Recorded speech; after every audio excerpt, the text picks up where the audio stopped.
So today, I state clearly and with conviction America's commitment to seek the peace and security of a world without nuclear weapons. The Islamic Republic of Iran has been building a covert uranium enrichment facility near Qom. With the passage today of 1929, the Iran sanctions regime now becomes the strongest, most comprehensive sanctions regime in the world today. The army and the people of North Korea will start a retaliatory sacred war based on the nuclear deterrent anytime necessary in order to counter the US imperialists and the South Korean puppet forces.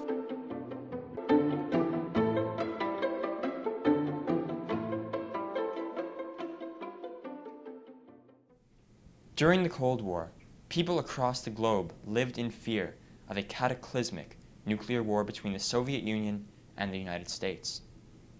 Although this era is over, a perhaps more unpredictable age has dawned. Today, more countries have nuclear weapons. Even more are suspected of harboring ambitions to acquire them. The world has mourned over dramatic terrorist attacks committed by groups who would stop at nothing to use a nuclear weapon should they get their hands on one. In response, experts argue that we need strong international law and sound global policy to manage the threats posed by an unstable world. Today, we have the chance to sit down with one such expert.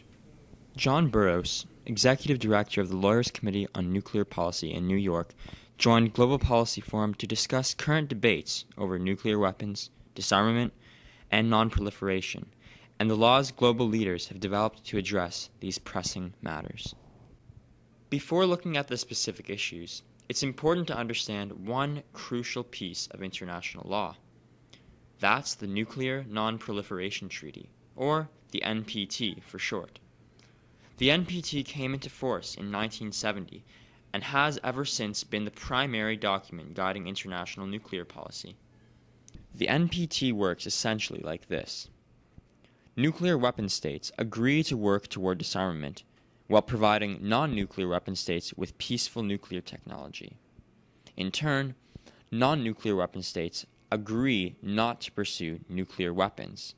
However, they are guaranteed the inalienable right to pursue peaceful nuclear technology, so long as they submit to appropriate safeguards from the International Atomic Energy Agency. And any nation, including Iran, should have the right to access peaceful nuclear power if it complies with its responsibilities under the Nuclear Non-Proliferation Treaty. That commitment is at the core of the treaty, and it must be kept for all who fully abide by it. With 189 states parties, the NPT enjoys one of the largest memberships of any single piece of international law. Well, many governments feel that these are matters to be handled within the context of the Non-Proliferation Treaty, which has almost all states in the world in it. It's, sort of like the United Nations itself. In recent months, the NPT has generated a great deal of headline news. The nuclear issue, while it has always been fairly high profile, was given a boost after Barack Obama became president in 2009. Speaking in Prague in April of that year, Obama pledged that the United States would take the lead on initiatives to disarm, stop the spread of nuclear weapons, and ensure that nations could still benefit from nuclear technology. In other words, it appeared that Obama was committed to enacting the pillars of the NPT. The Obama administration, first of all, wanted to show its commitment to the United Nations and to multilateralism. The 6,191st meeting of the Security Council is called to order. Later that year, on September 24th, President Obama presided over a landmark meeting of the Security Council that convened heads of state. The Security Council passed Resolution 1887 in that meeting. This was a unique resolution on nuclear issues and was intended to set the stage for Obama's nuclear policy. 1887 reiterated much of what the Security Council has been saying one way or the other over the past decade regarding preventing the spread of nuclear weapons. It said that countries not in compliance with their non-proliferation obligations need to come into compliance. Well, that was a reference to Iran and North Korea. It called for all countries to agree to enhanced inspection powers by the International Atomic Energy Agency. It called for the International Atomic Energy Agency to make progress on establishing international controls on production of nuclear fuel for nuclear reactors. That, of course, is the big issue with Iran, because Iran is trying to construct a nationally controlled nuclear fuel production capability. And there were other provisions as well that related to non-proliferation on reducing and eliminating the weapons that are held by the existing nuclear powers, and that's the permanent 5 of the Security Council, plus India, Pakistan, Israel, and North Korea. The resolution supported further U.S.-Russian reductions. It called for bringing the Comprehensive Test Ban Treaty into force. It called for negotiation of a treaty on fissile materials used for weapons, to ban the production of fissile materials for weapons. Although this resolution, which passed unanimously, seemed to reflect a common desire within the international community to begin disarmament and stop the spread of nuclear weapons, many observers felt that not enough had been done. With respect to disarmament, and Obama had just a few months before called for moving towards a world free of nuclear weapons. The Security Council and the United States, which was sort of leading this effort, were basically just referring to measures that have been on the agenda of the international community for a very long time, like the Test Ban Treaty, the Fissile Materials Treaty, U.S.-Russian reductions. Now, it's true that the Obama administration only had a few months to pull this together. And it's true that, of course, it doesn't depend on the United States alone. The other permanent members in particular had to agree to anything. And Russia and France are not necessarily that enthusiastic about disarmament measures. But nonetheless, it should have been possible to do something. For instance, establish a Security Council committee on disarmament, or initiate a dialogue among the permanent 5, or something. The debate over nuclear policy, including the criticisms of Resolution 1887, go deeper than just the political will of the permanent 5 members of the Security Council and what they push forward at the Security Council.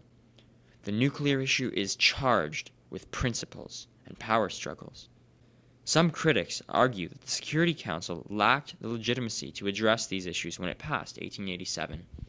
Well, many governments feel that these are matters to be handled within the context of the Non-Proliferation Treaty, which has almost all states in the world in it, or within the context of the International Atomic Energy Agency.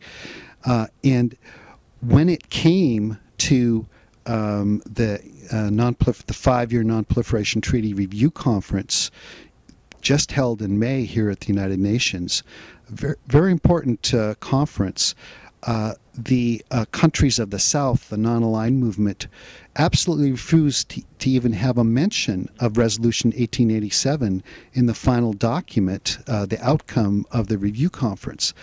So that shows the sort of low regard the Security Council is held in by many governments. And in the nuclear sphere, this is really exacerbated by the fact that the permanent 5 all have nuclear weapons. The more important of the criticisms that Dr. Burroughs presented is this second, principled criticism of 1887. This criticism illustrates a broader trend in international relations. When countries do not feel as if the global governance surrounding a particular area is legitimate, they are less likely to comply, let alone pressure others to do so. This brings us to a crucial question. What are the enforcement mechanisms of international law surrounding nuclear policy? With respect to disarmament, at least, there are no enforcement mechanisms, and there isn't any even any international monitoring. The IAEA monitors compliance with non-proliferation commitments and obligations. It does inspections, but there's nothing like that internationally for reduction and elimination of nuclear weapons. So we do come back to the question of political will and enforcement and compliance. I'm afraid we don't altogether have solutions to those issues yet. Indeed. In the instances where the Security Council has attempted to address alleged violations of international law in this realm, such as in the case of Iran, it has been undermined by its own lack of legitimacy. If you take the UN Charter seriously, the Security Council has the authority to step into situations that it considers that may be detrimental to international peace and security. And that's what the Security Council has done with respect to Iran. From the standpoint of international law, it's unfortunate with respect to both North Korea and Iran when you have these long-running situations where countries are denying the authority of the Security Council, ignoring Security Council directives, withstanding sanctions regimes.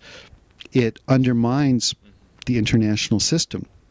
And so then in the nuclear sphere, nuclear disarmament sphere, in the United States in particular, we face these arguments of how can we even talk about achieving a world free of nuclear weapons if we don't have an effective international system that can stop proliferation. But you know, I come back to the point I made earlier. I think these things illustrate that in part we need to make the Security Council more legitimate and effective, and to do that it needs to be more representative of the world. Notwithstanding the problems that have arisen as the world has attempted to grapple with these issues, I asked Dr. Burroughs if all these efforts and debates have been worth the while. And now, since we started the interview on this particular topic, we can finish it on this topic too. Going back to Barack Obama's famous Prague speech, what do you think the prospects are, in light of all the issues we've talked about today, of having a world free of nuclear weapons, say in Barack Obama's lifetime? It's possible to do. We already know a great deal about how to ensure that nuclear power operations are not diverted to weapons activities. The United States and Russia already have a tremendous amount of experience with verifying reduction of nuclear arsenals. The world has learned how to set up regimes like the Chemical Weapons Convention, which prohibits and eliminates chemical weapons on a global basis with declarations and inspections and a monitoring agency. So it's not at all as if we're starting with a blank slate. And a lot of the conditions, a lot of the conditions are there for achievement of a nuclear weapons-free world in Obama's lifetime. After all, he's hopefully got several decades to go. But there is still a great deal of work and political outreach to be done. As we have learned today, enforceable global rules will likely be necessary to achieve a world free of nuclear weapons. Political will can only go so far. However, what is perhaps more important than the rules themselves is their legitimacy. International law must be applied to all equally if complete non-proliferation and disarmament are to become a reality. For Global Policy Forum, I'm Salvatore Cusimano. Thank you for joining us.